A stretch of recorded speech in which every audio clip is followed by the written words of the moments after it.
Hi, welcome to Homesteading Around the Mission.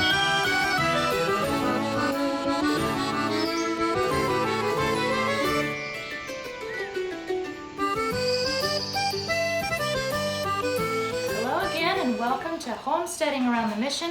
We have had some requests for some recipes to share with you. So today we're going to be doing a little cooking in our mission house here in Guyana, and we're going to share with you a recipe, as they say in Guyana, something that's belly filling. It's a common saying here. So we're going to be showing you, this is a chickpea and potato coconut curry, which we're also going to use ginger. And this will be our ingredients today. We're going to start with potatoes and onions, some ginger, the garlic is optional, carrots, and then these will be our spices here, and some veggie broth and coconut milk.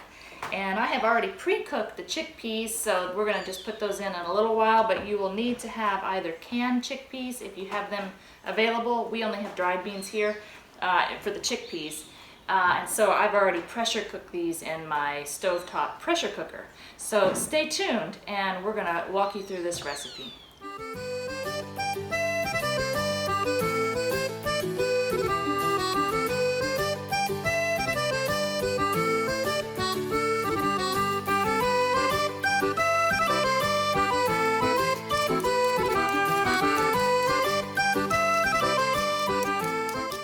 That we're going to use, it's about an inch length.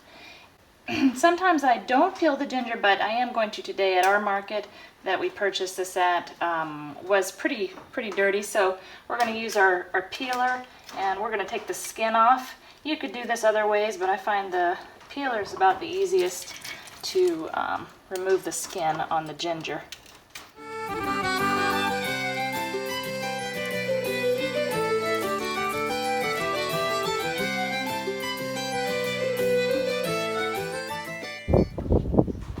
So we're going to cut the tips off of our carrots, and then we're going to finely chop, or slice actually, the carrots and the potatoes.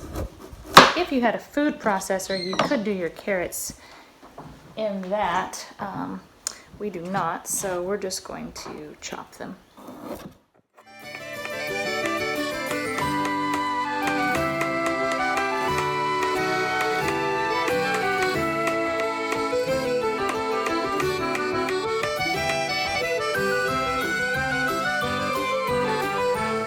So we also need to chop the ginger, finely minced, and then we need to do the potatoes, the garlic, and slices on the onions. And the carrots have already been done.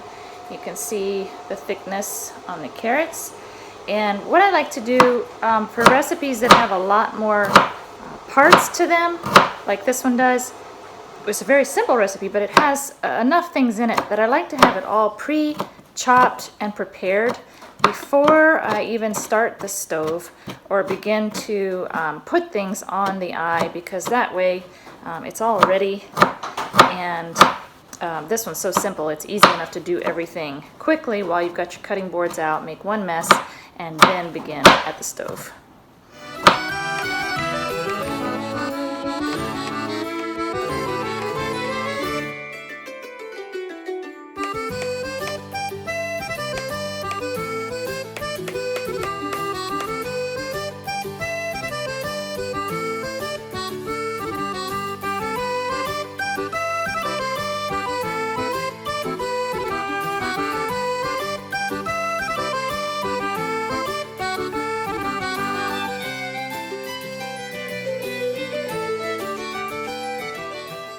So we're ready now. Our food is chopped. You can see it over here. You've got your chopped potatoes, pretty small, and sliced onions, and ginger, and carrots.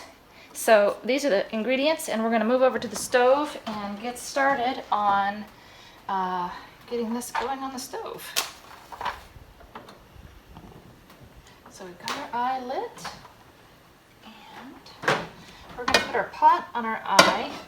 And instead of using oil for this to start sauteing the onions, we're just going to use a little bit of water.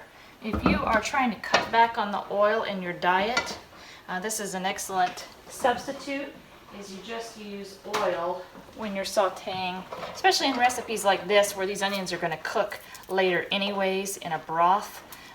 They are not just going to be here by themselves, and I'm just splitting up a couple of the onions that didn't get chopped finely enough. And we're going to let those cook for about 3 minutes. And once they are cooked, we are going to add the potatoes and the seasoning. So for now, it's just going to be the carrots until they get soft, and then we'll add the potatoes. So now our onions are pretty translucent, which is what we want. Our water has dried up, but that's okay because we're going to add liquid very soon. We're going to put the potatoes in. We might add a little bit more water here, just to keep it from sticking to the pot. It's okay because this is a liquid dish with the coconut milk, so it'll be okay that you have liquid in there. And we're going to put all the potatoes in.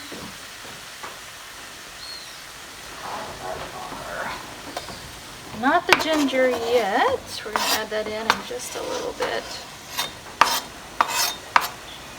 We're just going to cook these potatoes for about 3 more minutes and put some seasoning on them. So that's what we're going to do now.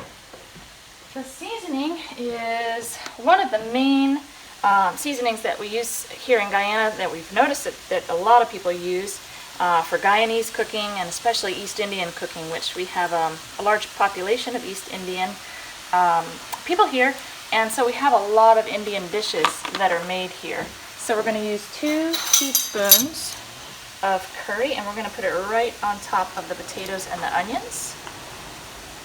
And then we're going to add some traditional curry paste type seasonings, and I'll show you what we have. I will give you more specifics in the notes in the video down below, but I'm just going to kind of sprinkle this stuff. I don't use exacts, but we're going to use some coriander. Essentially, this mixture of these 4 spices, you could make about 2 teaspoons of, and then sprinkle the whole thing as a ingredient. And we've got some red chili pepper here. I just put in turmeric, which is great for inflammation in the body. And the last is cumin, which we are going to put some in. And again, I like to just sprinkle it and use, just a little of each one. If you were here, you would be able to smell this already. It's very, very flavorful. So we're going to add the ginger as one of our spices now, and we will add our carrots. Basically at this point we're going to add the remainder of our ingredients. So our carrots are going to go in. Don't worry if your pot's getting a little dry with water. We're going to add our liquid now. The recipe calls for 2 cups of coconut milk, but I believe, let's see if we have a full 2 cups. I don't think this is a full 2 cups that I have. It's close, so I'm actually going to use a little bit more of the vegetable broth. So I have vegetable bouillons that we use here, and I've already made them into a broth. If you have the pre-made kind, that will work too. I'm going to do 2 cups of this, and you can see some of my cube is not quite dispersed in the liquid, but that's okay. It's all going to cook down. And at this point, we only thing that we're lacking is salt to taste and our chickpeas. So I'm going to put in some salt and 3 cups of chickpeas. And once that's in there, you have all of your ingredients ready to basically cook and simmer for the next 20 to 30 minutes. Depends on most likely how thick you cut your carrots and your potatoes, how quickly this will cook. But I've had it cook as fast as 20 minutes, and at other times it seemed like it took it a bit longer. So now in this recipe you could, if you wanted to, leave out the carrots. We've made it that way before. You can also add frozen peas. We don't have access to peas of that kind here, so I don't add those, but you could. And if you want more ginger or more curry, basically you can play with this as a base and then add what you like. And at this point, I just want to remind you that on your homesteading journey, if you're wanting to garden, your food scraps, your natural food scraps, things like your carrot peelings, onions, the potato peelings, these make wonderful nutrient-rich compost that you can take this and begin collecting it, and then begin to turn it with natural materials from your yard, maybe leaves, broken down grass that's been dried, and you can turn it and make compost, which would be great for your garden.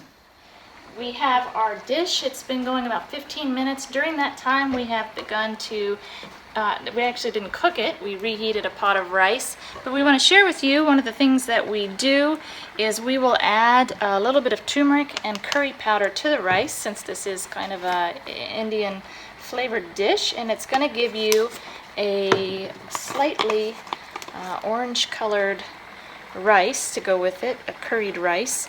And normally we would be using jasmine rice. We didn't have all jasmine, so we're actually doing this with what's called parboiled rice here. We don't have a true brown rice here, so we eat a lot of jasmine rice and parboiled rice. So this is a mixture of jasmine and parboiled with some turmeric again, which is just wonderful for the body, and curry powder. Our dish is very close now to being finished. I just tried it, and the potatoes and the carrots are getting soft. One of the keys to this is I can't ever seem to get quite enough liquid. This time I think we've done pretty good.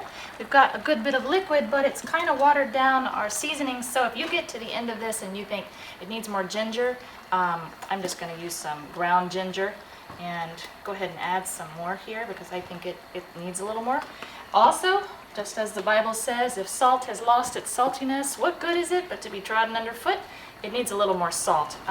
One of the keys to cooking many dishes, as you may know, if there's not enough salt, all the other flavors won't come to life. So we're going to add a little more salt.